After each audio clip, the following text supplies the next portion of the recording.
ആരാണ് ഇന്ത്യയുടെ യഥാർത്ഥ സുഹൃത്ത് എന്ന ചോദ്യം എപ്പോഴും ഉന്നയിക്കപ്പെടുകയും ആ ഒരു സുഹൃത്ത് രാജ്യങ്ങളിൽ ആരാണ് ഏറ്റവും വലിയത് സുഹൃത്ത്? പലപ്പോഴും പല ഉത്തരങ്ങളാണ്, പലരും പല ചിന്തിക്കുന്ന രീതിയിലുള്ള ഉത്തരങ്ങൾ വരാറുണ്ട്. എപ്പോഴും സാധാരണ രീതിയിലുള്ള ഇന്ത്യക്കാരുടെ വായിൽ നിന്ന് വരുന്ന ഉത്തരമെന്ന് പറഞ്ഞാൽ സോവിയറ്റ് യൂണിയൻ, അതല്ലെങ്കിൽ റഷ്യ. ഇന്ന് റഷ്യ ആണ് ഇന്ത്യയുടെ ഏറ്റവും വലിയ സുഹൃത്ത് എന്നാണ് ഇന്ത്യയിലുള്ളവരും ഒപ്പം തന്നെ നേതാക്കന്മാരും എല്ലാവരും വിശ്വസിച്ചു പോരുന്നത്. എന്നാൽ അതോടൊപ്പം തന്നെ ഇന്ത്യയെ എക്കാലത്തും തള്ളിപ്പറയാതെയും അതിൻ്റെ നയങ്ങൾക്കെതിരെ പോകാത്ത രാജ്യങ്ങൾ ഏതൊക്കെയാണെന്ന് ചോദിച്ചാൽ നമുക്ക് ഇപ്പോൾ കാലാകാലങ്ങളായിട്ട് ദശാബ്ദങ്ങളായിട്ട് പോകുന്ന ആ ഒരു സംവിധാനത്തിൽ ഒരു പക്ഷേ നമുക്ക് ഇപ്പോൾ ഫ്രാൻസ് പോലുള്ളൊരു രാജ്യം, ഫ്രാൻസ് എപ്പോഴും നാറ്റോയുടെ കൂടെയാണെങ്കിലും അമേരിക്കൻ സഖ്യത്തിലാണെങ്കിലും യൂറോപ്യൻ യൂണിയനിലാണെങ്കിലും ഇന്ത്യയോട് വളരെയധികം സൗഹൃദം വെച്ച് പുലർത്തിപ്പോരുന്ന രാജ്യമാണ് ഫ്രാൻസ്. അത് അവരുടെ വിമാനങ്ങളും യുദ്ധവിമാനങ്ങളും അങ്ങനെ യുദ്ധവിമാനങ്ങൾ ഇപ്പോൾ അടുത്ത് റാഫേൽ പോലെയുള്ള യുദ്ധവിമാനങ്ങളും മറ്റ് ടെക്നോളജികളൊക്കെ ഫ്രാൻസ് വിറ്റഴിക്കുന്നുണ്ട് ഇന്ത്യയിൽ. അപ്പോൾ അതിൻ്റെ ഒരു ഭാഗമായിട്ടായിരിക്കും മാർക്കറ്റും ഇതിൽ ബന്ധപ്പെട്ട് കിടക്കുന്നുണ്ട്.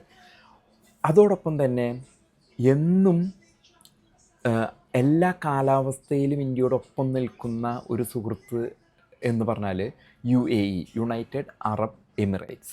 നമുക്കറിയാം, ഒരുപക്ഷെ ആ സൗഹൃദം മലയാളികൾക്കായിരിക്കും ഏറ്റവും ആഴത്തിൽ അനുഭവപ്പെടുന്നതും.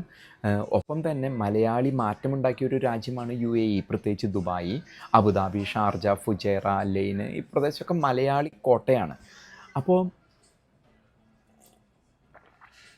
UAEയുടെ പ്രസിഡൻറ്റ് അൽ നഹിയാൻ, MBC എന്ന് പറയും അദ്ദേഹത്തിന്, മുഹമ്മദ് ബിൻ അൽ നഹിയാൻ. അദ്ദേഹമാണ് അദ്ദേഹത്തിന് ലുലു ഗ്രൂപ്പിൻ്റെ ഉടമസ്ഥൻ. അദ്ദേഹമാണ്. യൂസഫ് അലി എന്ന് പറഞ്ഞാൽ പോലും അതിൽ മെയിൻ ചങ്ക് ഓഫ് ഷെയർ ഇരിക്കുന്നത് അബുദാബി ക്രൗൺ പ്രിൻസ് നഹിയാൻ്റെ കയ്യിലാണ്. പിന്നെ അതുപോലെ തന്നെ ഇന്ത്യയുമായിട്ടുള്ള കാര്യങ്ങളിൽ എപ്പോഴും UAE ഭരണകൂടം വളരെയധികം താല്പര്യം, പ്രത്യേകിച്ച് കേരളമായിട്ടുള്ള ബന്ധത്തിൽ വളരെയധികം താല്പര്യം വെച്ച് പുലർത്തുന്ന ഒരു രാജ്യമാണ്. അദ്ദേഹം ഒരു സുപ്രഭാതത്തിൽ പെട്ടെന്നുള്ളൊരു തീരുമാനത്തിൽ ഒരു 3 മണിക്കൂറത്തെ സന്ദർശനത്തിന് വേണ്ടിയിട്ട് ന്യൂഡൽഹി ഇൻ്റർനാഷണൽ എയർപോർട്ടിൽ വന്ന് ഇറങ്ങാണ്. അത് മുൻകൂട്ടി തീരുമാനിച്ചതോ അങ്ങനെയുള്ള ഒരു ഇതൊന്നല്ല. അതിന് കാരണമെന്ന് പറയുന്നത്, ഏതാനും ആഴ്ചകൾക്ക് മുമ്പ് സൗദി അറേബ്യ, ഇപ്പോൾ UAEക്ക് ഒരു ഇതുള്ളത് മുൻകാലങ്ങളിൽ തന്നെ ഇറാനായിട്ട് വ്യക്തിബന്ധം ഉണ്ട്. ഞാൻ പലപ്പോഴും കേട്ടിരിക്കുന്നത്, ഈ UAE ഭരണകൂടത്തിലെ കുറേ വ്യക്തികൾ ആയിട്ട് വിവാഹബന്ധം പോലും ഇറാനിലുള്ളവരായിട്ടുണ്ടായിരുന്നു എന്നാണ് ഞാൻ കേട്ടിരിക്കുന്നത്. അപ്പോൾ അങ്ങനെയുള്ള കുടുംബ ബന്ധങ്ങൾ പോലും അതിൽ ഇറാനായിട്ടുണ്ട്. എന്നാൽ ഇവിടെ ഹൂത്തികൾ യമൻ എന്ന രാജ്യത്ത് ഉള്ളതാണ്. അവർക്ക് വേണ്ടിയിട്ട് ഒരു UAEയുടെ ഒരു സ്റ്റോറേജ്, അതല്ലെങ്കിൽ ഒരു കപ്പലിൻ്റെ ഉള്ളിൽ കിടക്കുന്ന ആയുധങ്ങൾക്ക് നേരെ സൗദി അറേബ്യ കഴിഞ്ഞ ഏതാനും ആഴ്ചകൾക്ക് മുമ്പിൽ ഒരു ആക്രമണം അയച്ചു വിടുകയും ബോംബിങ് ചെയ്യുന്നൊരു സാഹചര്യത്തിൽ UAEയും പ്രബല രാജ്യങ്ങളാണ് സൗദി അറേബ്യയും മുഹമ്മദ് ബിൻ സൽമാൻ്റെ അണ്ടറിലുള്ള സൗദി അറേബ്യയും തമ്മിൽ ഒരു ഒരസലുണ്ടായി. ആ ഒരു ഒരസലിൻ്റെ ഭാഗമായിട്ട് പാകിസ്ഥാനും ടർക്കിയും അതിൻ്റെ പക്ഷം പിടിക്കുകയും, ഇപ്പം നമുക്കറിയാം MBS Muhammad bin Salman, Saudi രാജകുമാരൻ, അവരൊക്കെ വളരെ പുരോഗമനവാദ ചിന്താഗതിയുള്ളവരാണ്. പണ്ടത്തെ മതത്തിൻ്റെ ചട്ടക്കൂടൊക്കെ പൊളിച്ച് അവർ പുതിയൊരു പുരോഗമനത്തിലൂടെ പോയിക്കൊണ്ടിരുന്ന കാലഘട്ടമാണ് നമുക്കിപ്പോൾ മനസ്സിലാക്കാൻ സാധിക്കുക.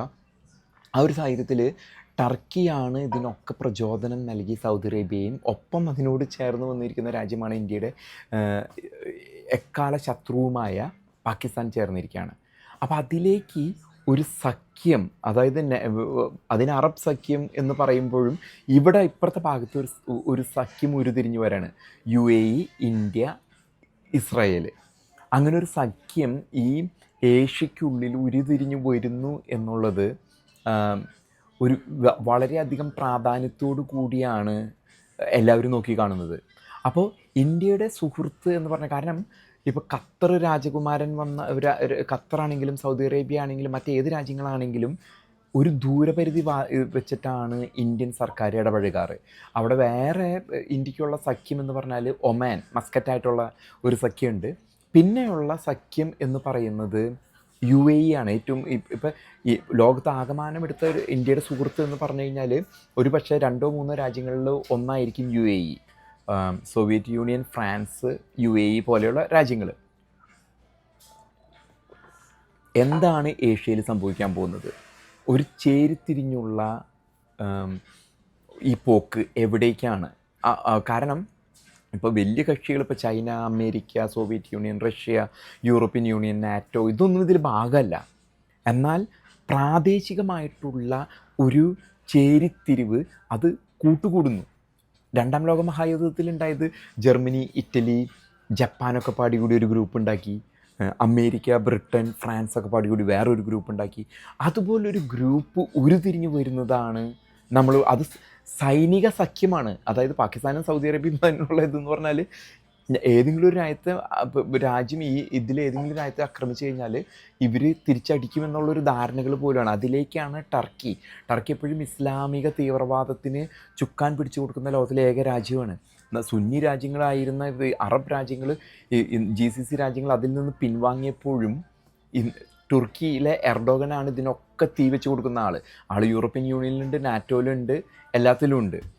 അപ്പോൾ ഈ സഖ്യം ഞാൻ പറയുന്നത് UAEയും ഇന്ത്യയുമായിട്ടുള്ള ബന്ധം അദ്ദേഹത്തിന് ഒരു പക്ഷേ അളമുട്ടി. സൗദി അറേബ്യ, തുർക്കി, പാകിസ്ഥാൻ സഖ്യം വന്നപ്പോൾ UAE ആദ്യമായിട്ട് ചിന്തിച്ചത് ഇന്ത്യയുമായിട്ട് സഖ്യമുണ്ടാക്കണം ഇതാണ് ഇത്. അപ്പോൾ നമ്മൾ ഇന്ത്യ മനസ്സിലാക്കേണ്ടത് UAE ഒരു എല്ലാ കാലഘട്ടത്തിലും ഇന്ത്യയോട് ചേർന്ന് നിൽക്കാവുന്ന ഒരു സഖ്യമാണെന്ന് തെളിയിച്ചതാണ്. കാരണം അങ്ങനെ ഒരു പക്ഷേ അപ്പാപ്പ കാണുമ്പോൾ ഇത് മറക്കുന്ന ആൾക്കാർ രാജ്യങ്ങളൊക്കെ ഇന്ന് ലോകത്തുണ്ട്. അതുപോലെയല്ല UAEയും ഇന്ത്യയുമായിട്ടുള്ള ബന്ധമെന്നാണ് ഈ ഒരു അൽ നഹിയാൻ്റെ വരവിലൂടെ നമുക്ക് മനസ്സിലാക്കാൻ സാധിക്കുക.